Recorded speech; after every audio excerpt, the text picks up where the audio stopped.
है जब वैभव जिस घर में रह रहा था उसके सामने वाले घर में रेनोवेशन शुरू होता है और रेनोवेशन के बाद वहां पर जब नई नई फैमिलीज आकर शिफ्ट होना शुरू करती है और तब से उस घर में कुछ अजीब चीजें होने लग जाती है।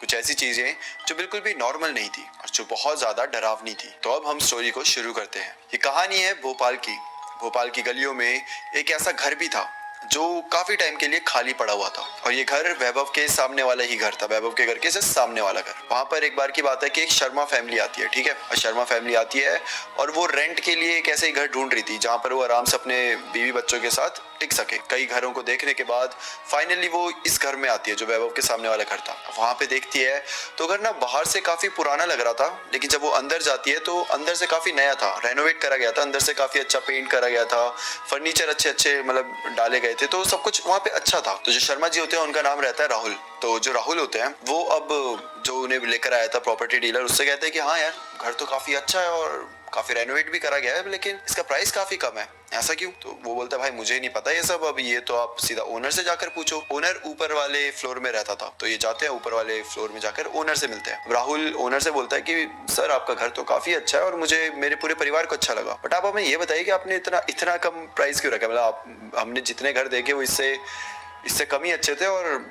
प्राइस उनका काफी ज्यादा था।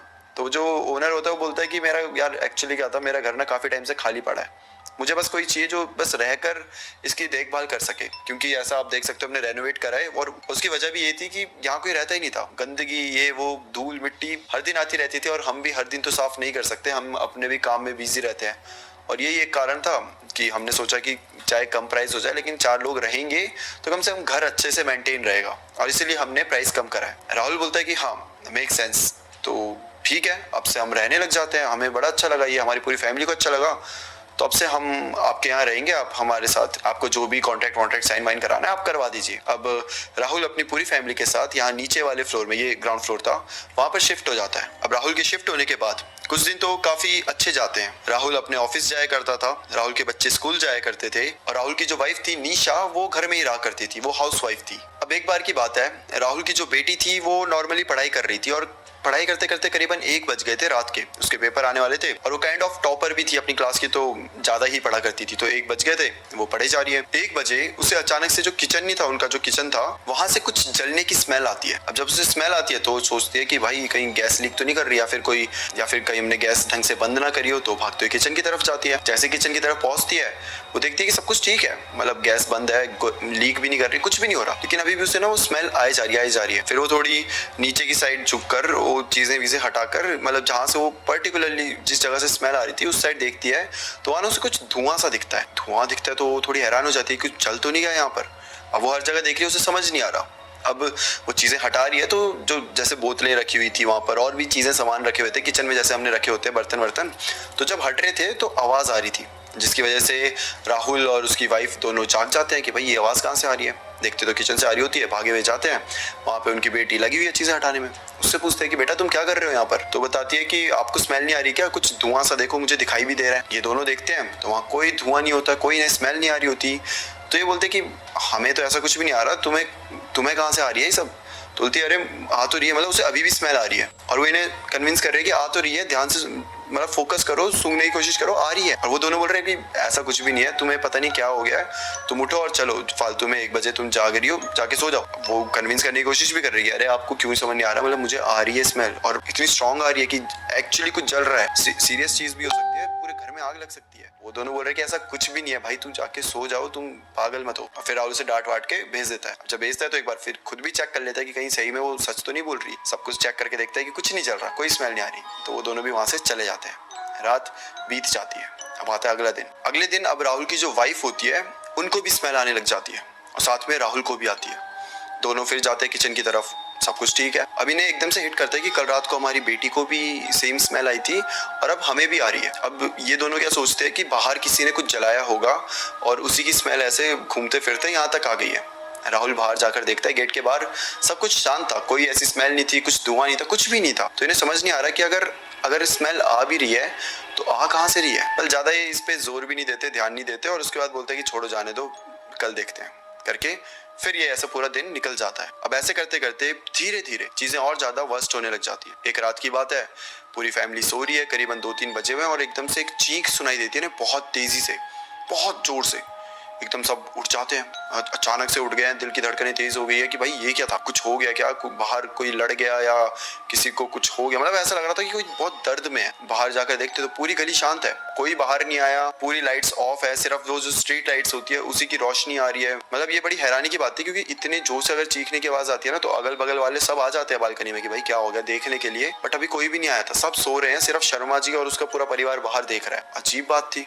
फिर अब क्या करते हैं, बाहर खड़े होकर अब उन्हें कुछ दिखा ही नहीं तो वापस अंदर आ गए, बातें करते हुए आपस में कि यार चीखने की आवाज तो बड़ी डेंजरस थी, आखिर क्या हुआ होगा, क्यों ऐसा हुआ होगा, मतलब सब कुछ सेफ तो है ना, सब कुछ सही तो है। ऐसे करते करते आ गए, बेड में बैठे, देखते देखते सो गए। अगला दिन होता है, अब राहुल अपने ऑफिस चले गए हैं, बेटी चले गई है पढ़ने, और जो उनकी वाइफ होती है वो अकेली थी, तो ऊपर चले जाती है जो ओनर होती है उनकी वाइफ के पास, और उनके पास जाती है और बोलती है कि यार बड़ा अजीब अजीब बातें हो रही है, मतलब धुआं दिखाई दे रहा है, ये हो रहा है, स्मेल आ रही है, और कल तो एक लड़की की चीखने की भी आवाज़ आई, आपको भी आई थी क्या? तो मुझे तो कुछ ऐसी आवाज़ नहीं आई, मतलब कैसी आवाज़? तो बोलती है कि हमारी तो पूरी फैमिली उठ गई थी और बड़ी भयानक चीखी थी, मुझे लगता है गली में कोई तो मतलब कुछ तो हुआ है, किसी के घर में कुछ तो हुआ है और वो बहुत जोर से चीखी है। अब वो जो आंटी है वो कह रही है कि अगर ऐसा कुछ हुआ होता तो हमें पता चल जाता, मतलब हम तो रोज ही मिलते हैं ना सब औरतों से, तो ऐसा तो कुछ भी नहीं हुआ, मुझे नहीं लगता ऐसा कुछ यहाँ हुआ होगा, और अगर हुआ भी है तो मतलब कोई बताना नहीं चाह रहा शायद। वो भी बोलते कि हो सकता है। अच्छा, जो ये वाइफ थी राहुल की, उन्हें ऐसा लग रहा था कि शायद कोई डोमेस्टिक वायलेंस हो रहा है, मतलब कोई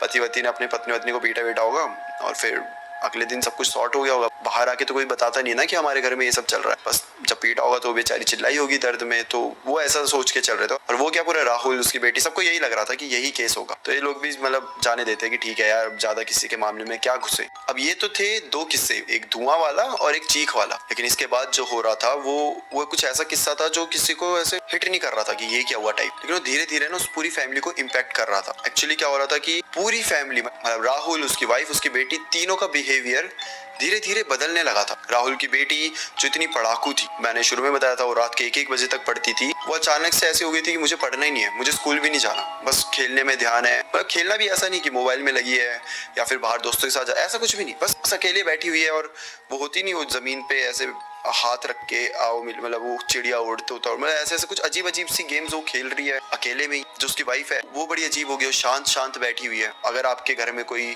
छोटी सी लड़की है और वो ऐसे जमीन में अकेले ही खेल रही है तो आप उसके पास जाओगे, बात करोगे, बेटा क्या हुआ, तू क्या कर रही है, अकेले कैसे खेल रही है, ये वो है ना, कुछ फर्क नहीं पड़ रहा। जो वाइफ है वो चुपचाप एक कोने में बैठी हुई है, दूसरे कोने में वो लड़की खेले जा रही है, और राहुल ये सब चीजें नोटिस कर रहा है कि आखिर ये क्या हो रहा है, मेरे घर में, मेरे घर के परिवार को क्या हो रहा है। ये सब बहुत अजीब बात है, क्योंकि देखने में बड़ा क्रीपी सा लग रहा था। बेटी से बात कर रहा है, बेटी सुनी नहीं रही, वो अपना खेलने में लगी हुई है। बीवी से बात कर रहा है कि आज का खाना क्या है, आज पूरे दिन क्या करा, और हमारी बेटी वहाँ अकेले कर रही है, तुम यहाँ क्या सोच रही हो बैठकर। बीवी कोई जवाब नहीं दे रही, कोई अलग ही दुनिया में खो चुकी है। राहुल को धीरे धीरे बड़ा अजीब लगने लगा था कि यार ये जो भी हो रहा है ना, नॉर्मल तो नहीं है। हम जब से इस घर में आए हैं तब से ये अजीब चीजें होने लग गई हमारे साथ। और राहुल दूसरों को क्या बोले, उसके खुद के बिहेवियर में चेंजेस आने लगे थे। राहुल बहुत ज्यादा एग्रेसिव हो चुका था। मतलब राहुल पहले ऐसा था, इतना काम नेचर कि उसको हर जगह कॉम्प्लीमेंट्स मिलते थे कि भाई कि अगर नेचर हो तो राहुल जैसा हो, इतना काम, इतना अच्छे से सब चीजें हैंडल करने वाला इंसान। कॉर्पोरेट वर्ल्ड में तो भाई आपको जहाँ आपके सर पे हमेशा फ्रस्ट्रेशन हावी रहती है, वहाँ पे राहुल जैसा इंसान, उसे बहुत कॉम्प्लीमेंट्स मिलते थे। लेकिन अब राहुल अजीब हो गया था,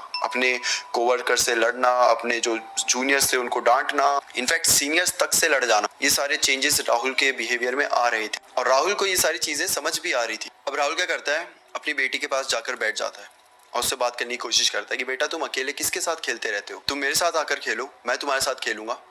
तो जो बेटी होती है वो बोलती है कि अरे नहीं पापा, आप चिंता मत करो, वो जो अंकल है ना वो मेरे साथ खेलते हैं, वो हमेशा आते हैं और मेरे साथ हमेशा खेलते हैं, और ऐसा कुछ नहीं है कि मैं अकेले खेलती हूँ, मैं तो हमेशा उनके साथ ही रहती हूँ। अब राहुल को अचानक से बहुत अजीब लगा, कौन से अंकल भाई, किसकी बात हो रही है। वो जाके अपनी वाइफ से बात करता है कि तुम क्या सोचती रहती हो, तुम एक कोने में बैठकर, मतलब सब कुछ ठीक है ना, कुछ ऐसा तो नहीं है कि तुम अगर अंदर से अकेलापन या डिप्रेशन कुछ भी ऐसा फील कर रही हो तो तुम मुझसे बात कर सकती हो। वाइफ भी बोलते कि ऐसा तो कुछ भी नहीं है, मैं तो मस्त आराम से अपना काम करती हूँ और मैं तो खुश हूँ, मतलब मैं बिल्कुल सैड नहीं हूँ, वो तो बस मैं ऐसे बैठ जाती हूँ थकावट के मारे, लेकिन ऐसा भी नहीं है कि मैं घंटों घंटों बैठी रहती हूँ। रहती हूँ, थोड़ी देर बैठ के फिर काम करने लग जाती हूँ। लेकिन ऐसा बिल्कुल भी नहीं था। वो वाइफ एक्चुअली घंटों तक बैठी रहती थी, बस उसको शायद रियलाइज भी नहीं हो रहा था कि वो घंटों तक बैठी हुई है। अब राहुल ना खुद भी एक पंडित है, ऐसा नहीं कि उसे सारी क्रियाएं और वो सब आती हो, लेकिन वैसे एक ब्राह्मण है, पंडित है। तो राहुल को कहीं ना कहीं ये शक हो जाता है कि इस घर में कुछ तो अजीब है। अब राहुल क्या करता है कि घर के आसपास के लोगों से इसके बारे में थोड़ा पूछताछ करना शुरू कर देता है, मगर उसको पूछताछ करने के बाद भी कुछ खास बात पता नहीं चल पाती। तो राहुल करता तो क्या करता, कुछ नहीं कर पाता बेचारा। पूछने की कोशिश करी, कुछ भी नहीं हुआ। अब आके अपने घर पे बैठा हुआ है और तब ना उसकी एकदम से नजर जाती है उसके किचन की साइड। किचन में जैसे मैंने बताया कि वो पूरा फ्लोर रेनोवेट हुआ था, पूरा घर रेनोवेट हुआ था, राइट। लेकिन एक जगह थी जो रेनोवेट नहीं हुई थी, वो था इनका किचन था। अच्छा, इनका जब मैं बताता हूँ, ये किचन है, इसके बगल में ना किचन में ही एक छोटा सा दरवाजा है। वो खोलो तो उसके अंदर कबाड़ वबाड़ चीजें रखी हुई है, मतलब बहुत बड़ा नहीं है, बहुत छोटा सा है। लेकिन वो रेनोवेट नहीं हुआ था, सब कुछ रेनोवेट था, दरवाजा तक रेनोवेट नहीं हुआ था। तो राहुल को पता नहीं क्यों अचानक से, ऐसा कुछ नहीं कि उसे कुछ दिखा हो या कुछ लगा, कुछ भी नहीं, बस वो जाके उस दरवाजे को खोलता है। जैसे उस दरवाजे को खोलता है, वो जो छोटी सी जगह थी उसमें उसे ना बहुत कुछ अजीब चीजें दिख जाती है। जो पहली चीज होती है, वो वहाँ पे ना कुछ तंत्र मंत्र जैसी सिंबल्स बने हुए थे, जैसे कि तांत्रिक क्रियाएं वहां पर करी गई हो। जैसे एक गोला बना हुआ है, उसके अंदर ऐसे ट्रायंगल बना हुआ है और ट्रायंगल के बीच में ऐसे एक छोटा सा गोला और बना हुआ है। और ये सारी चीजें नॉर्मल नहीं थी, मतलब बहुत फेड हो चुके थे, वो ऐसा लगा था बहुत पहले बने हुए हैं, फेड हो चुके थे। राहुल जैसे उसे देखता है, राहुल को एकदम चीजें समझ आ जाती है कि कैसे मैं इस घर में आया, कैसे ये सारी चीजें मेरी जिंदगी में बदलने लग गई। मेरी पूरी फैमिली की जिंदगी अचानक से बदल गई। और उसका जो रीजन है वो ये है, जो उसके आंखों के सामने था, कुछ तंत्र मंत्र की क्रियाएं जो कि वहां पर काइंड ऑफ बनी हुई थी। अब राहुल उन सब चीजों को ध्यान से देख ही रहा था कि तभी राहुल को पीछे से हंसने की आवाज आती है। राहुल एकदम घबरा जाता है क्योंकि पूरा फोकस उसका उसी चीज में कि क्या है ये वो, और अचानक से कोई हंस जाए तो एकदम डर जाता है। वो जैसे ही पीछे मुड़कर देखता है तो राहुल की जो वाइफ होती है वो पीछे खड़े होकर राहुल को देख रही होती है और हंस रही होती है, बड़े अजीब तरीके से हंस रही थी। राहुल बहुत ज्यादा घबरा जाता है अपनी वाइफ को देखकर, क्योंकि कहीं ना कहीं वो समझ जाता है कि इस समय जो हंस रहा है, जो मुझे देख रहा है, वो भले ही सामने मेरी वाइफ खड़ी है बट उसके अंदर कुछ और ही है। अब राहुल डिसाइड करता है कि अब बहुत हुआ भाई, मैं अपनी फैमिली को लेकर यहाँ से शिफ्ट हो जाऊंगा, यहाँ तो बिल्कुल नहीं रहूंगा। और अगली सुबह, मतलब ये काइंड ऑफ रात हो चुकी थी, तो अब रात को तो ये सब चीजें नहीं कर सकते, शिफ्टिंग एंड ऑल। तो अगली सुबह टैक्सी बाहर खड़ी हुई है, राहुल ने अपनी बेटी को पकड़ा हुआ है और उस साइड अपनी वाइफ को बोल रहा है कि जल्दी जल्दी चलते हैं। जैसे ही वो ये बोलता है, उसकी वाइफ एकदम गुस्से में बोलने लग जाती है कि मैं कहीं नहीं जाऊंगी, ये घर मेरा है और मैं यहीं रहूंगी, और बहुत गुस्से में बोल रही है। राहुल को कुछ समझ नहीं आ रहा। राहुल को इतना तो पता था कि इसके अंदर कुछ तो है, मतलब कुछ और आत्मा या जो भी है, और वही इससे ये सब करवा रही है। राहुल पकड़ता है अपनी वाइफ का हाथ और हनुमान चालीसा पढ़ते पढ़ते ले चलता है सीधा घर के बाहर। जैसे घर के बाहर आते हैं, टैक्सी में बैठते हैं, अपना सामान अपनी चीजें सब वहीं छोड़ दिया है, और राहुल, उसकी वाइफ और उसकी बेटी टैक्सी में बैठे और वहां से निकल लिए। और उसके बाद राहुल वहां कभी वापस ही नहीं आया। सारा सामान वहां वैसे ही पड़ा हुआ था। जो ओनर थे उनको भी कुछ समझ नहीं आया हुआ क्या। करीबन उन्होंने 1 हफ्ते तक वेट करा कि वो अब आएगा, कॉल नहीं उठा रहा, मैसेज का जवाब नहीं, कुछ नहीं कर रहा। और फिर कुछ हफ्तों बाद एक और फैमिली आती है जो कि सेम राहुल, जो शर्मा जी फैमिली थी, उसी की तरह इस घर तक पहुंच जाती है। प्रॉपर्टी डीलर उन्हें यहाँ लेकर आता है, वो पूरा घर देखती है, कलर अच्छे, अंदर से फर्नीचर अच्छा, सब कुछ अच्छा, वो भी यहाँ रहने का डिसाइड कर देती है। ये फैमिली थी मिश्रा फैमिली। अब इस फैमिली में उनकी वाइफ कल्पना थी और उनकी बेटी थी 10 साल की सोनल। ये तीनों आते हैं और इस ग्राउंड फ्लोर में शिफ्ट हो जाते हैं। रात को लगभग 12 बजे मिश्रा जी की नींद एक हल्के नॉक से खुलती है, जैसे किसी ने बेडरूम के दरवाजे पर उंगली से हल्की सी ठक ठक करी हो। वो सोचते हैं कि शायद कल्पना होगी, लेकिन जब उठकर देखते हैं तो कल्पना तो बगल में ही सो रही थी। थोड़ी देर बाद वो आवाज फिर से आती है। इस बार दरवाजे के नीचे से काली सी परछाई दिखती है, जैसे कि कोई बाहर खड़ा होगा। मिश्रा जी जाते हैं, दरवाजा खोलते हैं, लेकिन जैसे दरवाजा खुलता है बाहर कुछ भी नहीं होता। उनको लगता है कि शायद थकान की वजह से ये सब वहम हो रहा है, और वो एक बार फिर से जाकर सो जाते हैं। अगले दिन दोपहर के समय कल्पना अपना काम कर रही थी, तभी उनके कानों में उनकी बेटी की आवाज आती है। वो जाकर देखती है तो सोनल अपने कमरे में खुद से बातें कर रही थी। कल्पना ने पूछा कि बेटा किससे बात कर रही हो? सोनल कल्पना की तरफ देखकर मुस्कुराकर जवाब देती है कि यहाँ पर एक दीदी रहती है, उनका नाम काव्या है, और उनका कहना है कि वो काफी समय से इस घर पे रह रही है। कल्पना भी उसकी बातों पे हंसती है कि अच्छा, तो दीदी को बोलो कि अब यहाँ पे हम रहते हैं, और ये बोलकर कल्पना चली जाती है। अब रात हो जाती है। रवि, कल्पना, उसकी बेटी सब सो रहे होते हैं।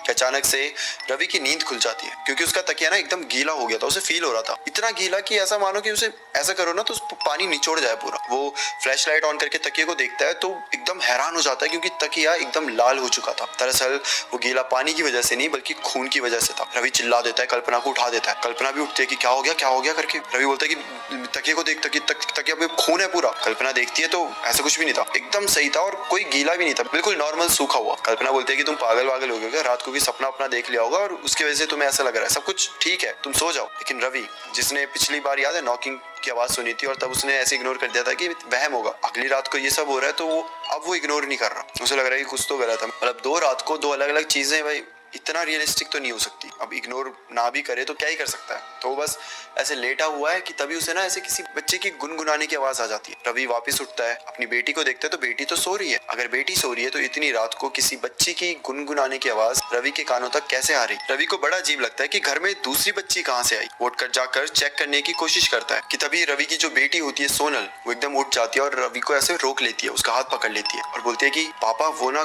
काव्या दीदी मुझे बुला रही है, मुझे जाना चाहिए। रवि समझ जाता है कि यहाँ तो कुछ तो गड़बड़ है, कुछ ऐसी गड़बड़ जिसे शायद हम सब ठीक नहीं कर सकते। मुझे कल ही पंडित जी के पास जाना पड़ेगा और उन्हें ये सारी चीजें बतानी पड़ेगी। वेल, ये सोच ही रहा था रवि कि तभी एकदम से जो सोनल होती है वो चिल्ला देती है। रवि सोनल की तरफ देखता है और कल्पना उठ जाती है कि क्या हुआ बेटा, क्या हुआ। और सोनल ना रोने लग रही है, रोए जा रही है, शरीर उसका कांप रहा है। तो दोनों उसे कैसे तो करके संभालते हैं कि बेटा क्या हुआ, हमें बता, सब ठीक है, तो सपना देखा होगा कुछ ऐसा करके। और सोनल रोते रोते बोले कि पापा वो काव्या दीदी मुझे ले जाएगी, वो मुझे आप सबसे दूर ले जाएगी, वो मुझे डरा रही है, दोनों है, वो मुझे ले जाए। बस यही चीजें बोले जा रही है वो कि काव्या दीदी मुझे ले जाएंगी। रवि को समझ नहीं आ रहा कि चल क्या रहा है। कल्पना जो अभी तक बार बार बोल रही थी तुम्हारा वहम है, वो भी बहुत ज्यादा डर चुकी है। वो अपनी उसने सोनल को हक करके रखा है और बोल रहा है कि हम यही है बेटा, हम तुम्हें कहीं जाने नहीं देंगे, तुम ज्यादा मत सोचो बेटा, हम यही है। मतलब वो उसे शांत कराने की कोशिश कर रही है बट सोनल बस रोए जा रही है। रवि अब इतनी रात को कहाँ जाता, ना तो पंडित थे ना कुछ था। रवि क्या करता है, सीधा ओनर के पास जाता है और वो तो ऊपर वाली बिल्डिंग में रह रहे थे, तो जाता है, जोर जोर से खटखटाने लग जाता है। ओनर बाहर निकलता है कि क्या हो गया इतनी रात को, मतलब क्यों हल्ला मचा रहे हो। तो रवि बहुत जोर से और गुस्से में बोलता है कि क्या सीन है, मेरी बच्ची वहाँ डरी हुई है और मैं देख रहा हूँ कि नीचे बहुत कुछ हो रहा है, मुझे बताओ ढंग से कि चल क्या रहा है, आखिर क्या छुपा के रखा है नीचे तुमने, क्या है ऐसा नीचे। तो ओनर भी ऐसे खुंदस में बोल देता है कि अरे कुछ नहीं है नीचे, तुम पागल वागल हो रहे हो क्या, जाके सो जाओ चुपचाप, और अगर तुम्हें इतनी दिक्कत आ रही है तो जाके दूसरा घर ढूंढ लो, यहाँ फालतू में हल्ला मत मचाओ। रवि गुस्से में फिर बोलता है कि अच्छा अब मैं सीधा पुलिस के पास जाऊंगा और उन्हें बताऊंगा कि कैसे तुम सबको परेशान करते हो, तुम रुको मैं तुम्हें बताता हूँ। अब जैसे यहाँ पुलिस की बात आ जाती है तो ओनर उसे रोक देते क्या, जब सुनो पुलिस के पास जाने की जरूरत नहीं है, फालतू में बात का बतंगड़ क्यों बनाना है। अब रवि ओनर को सारी चीजें बताता है कि मुझे ऐसी ऐसी चीजें दिखाई दी थी, मुझे सुनाई दी, मेरी बेटी को भी यहाँ काव्या नाम की कोई लड़की है, वो मतलब वो उससे बातें करती है, उसे दिखाई देती है, चल क्या रहा है ये सब। और फिर वो सब एकदम ऐसे शांति से बैठते हैं। ओनर की बॉडी लैंग्वेज काफी डरी हुई लग रही थी, मतलब लग रहा था कि हाँ उसे सब कुछ पता है। ओनर आराम से रवि को अंदर लेकर जाता है, बोलता है अब देखो जो मैं तुम्हें बताने वाला हूँ प्लीज वो किसी को मत बताना, इसमें हमारी कोई गलती नहीं है, हमारा कुछ लेना देना नहीं है। दरअसल हकीकत ये है कि तुमसे पहले यहाँ शर्मा परिवार रहता था और उनके साथ भी कुछ ऐसा ही हुआ था और वो भी एक दिन ऐसे ही छोड़कर चले गए थे और ये एक्चुअली हुआ था उस कपल की वजह से। रवि बोलता है कि कौन सा कपल, क्या मतलब। तो फिर जो ओनर होते हैं वो बताते हैं कि दरअसल यहाँ पर एक कपल रहा करता, सुशील भारद्वाज और उनकी पत्नी वंदना। बाहर से सिंपल दिखते थे लेकिन रात के अंधेरे में उनका असली रूप अलग ही था। उनकी शादी को 7 साल हो गए थे लेकिन कोई फिर तांत्रिकों के पास गए, फिर वो दोनों खुद ही तांत्रिक बन गए और इस गली में हर कोई इंक्लूडिंग अस इन सारी चीजों से अनजान था क्योंकि ये रात को ही ये सारी चीजें करते थे। हमें तो लगता था कि नॉर्मल से प्यारे से कपल है, हमें नहीं पता था कि रात को ऐसे तांत्रिक विधियां और ये सब चीजें ट्राई करते हैं। अच्छा एक बार की बात है कि ये अचानक से आते हैं और अपने साथ एक छोटी सी बच्ची ले आते हैं, 4 साल की बच्ची थी। सब गली वाले उनसे पूछते हैं तो बताते हैं कि कैसे उन्होंने इस बच्ची को अडॉप्ट कर लिया और अब से वो इसे माँ बाप की तरह रखेंगे, इसे प्यार से पालेंगे। गली वाले भी खुश थे कि चलो बेचारों को कम से कम संतान तो मिली, भले ही अपनी ना हो लेकिन उन्होंने अडॉप्ट करा है, अपनी ही जैसी समझो, और अब वो भी खुश रहेंगे और वो बेचारी जिसे अडॉप्ट करा है वो भी खुश रहेगी। लेकिन असलियत बहुत ज्यादा डरावनी थी। दरअसल वो दोनों इस 4 साल की बच्ची को पालने के लिए नहीं, वो इस 4 साल की बच्ची की बलि देने वाले। अचानक से ये जो लड़की होती है गायब हो जाती है। गली वालों ने भी नोटिस किया कि अब ये दोनों कपल कहीं बाहर जा रहे हैं, घर में ताला वाला लगा रहे हैं लेकिन साथ में वो बच्ची नहीं है। आ भी रहे हैं, और सुबह जाते थे रात को आते थे। या तो इन्होंने बच्ची को अंदर ही रखा हुआ है और वो बंद है, लेकिन बंद भी नहीं हो सकती ना, क्योंकि ऊपर तो ओनर ही रह रहे हैं, तो उन्हें तो पता चल ही जाता अगर नीचे रह रही है बच्ची तो। और अगर अंदर नहीं है तो बाहर ये दोनों अकेले गए हैं, तो बच्ची है तो है कहाँ? गली वाले भी इनसे पूछते कि अरे तुम्हारी बेटी कहाँ गई? तो वो पहले ना ये सारी बातें इग्नोर करते कि हाँ वैसी, मतलब ऐसी फालतू की हवा में उड़ा देते। कभी बोलते थे अरे कहीं नहीं, घर के अंदर है।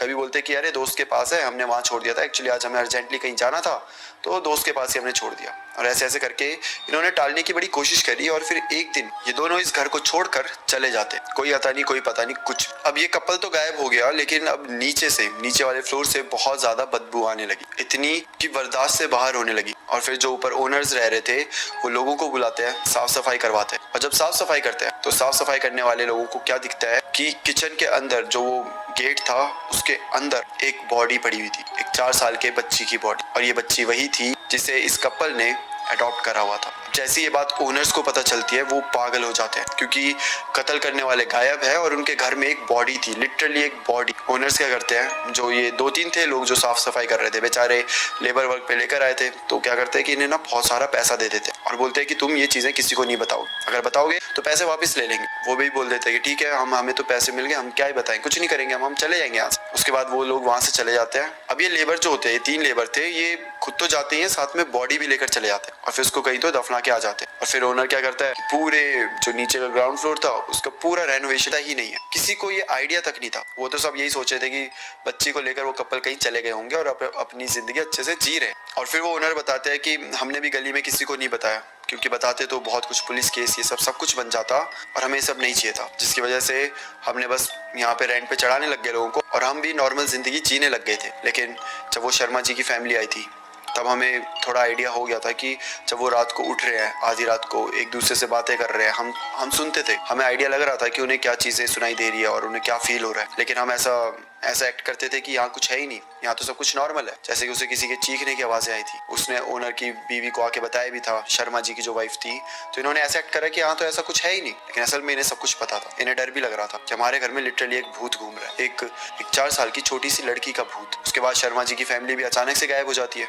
तो ये समझ जाते हैं कि वो बस भाग गया डर के मारे, तो ये भी ऐसा कुछ ज्यादा बताते नहीं है। उसके बाद रहने ये वाली फैमिली आती है और इनके साथ भी फिर सेम चीजें होना शुरू हो जाती है। अब ओनर रवि को बोलता है कि प्लीज, हमने आपको सब कुछ सच बता दिया है और हम आपसे बस यही चाहेंगे कि आप प्लीज ये चीजें किसी को बताना मत। आप चाहो तो आप अपने सारे पैसे वापस ले लो, आप दूसरे घर में रहने लग जाओ, हमें कोई दिक्कत नहीं है, बट हमें पुलिस के चक्कर नहीं काटने, हमारे इसमें कोई गलती नहीं है। जो भी गलती है वो उन दो इंसानों की है जो यहाँ पर रहने आए थे, हमारी कोई गलती नहीं है। तो प्लीज हमें इसकी सजा मत दो, हमने ये घर बहुत मेहनत से बनाया और हम नहीं चाहते कि इस घर के ऊपर ऐसे दाग लग जाए कि यहाँ भूत रहता है, यहाँ पे कत्ल हुआ है, यहाँ पे मर्डर हुआ, मतलब हम ये चीजें नहीं चाहते। रवि भी इनसे कुछ खास बोलता नहीं है, बस बोलता है कि मैं अगले दिन अपनी पूरे जो महीने के उसने एडवांस पे करे थे सब वापस लेकर अगले दिन अपनी फैमिली को यहाँ से लेकर चला जाता है। और उसके बाद से आज तक इस घर का जो ग्राउंड फ्लोर है वो खाली पड़ा हुआ है।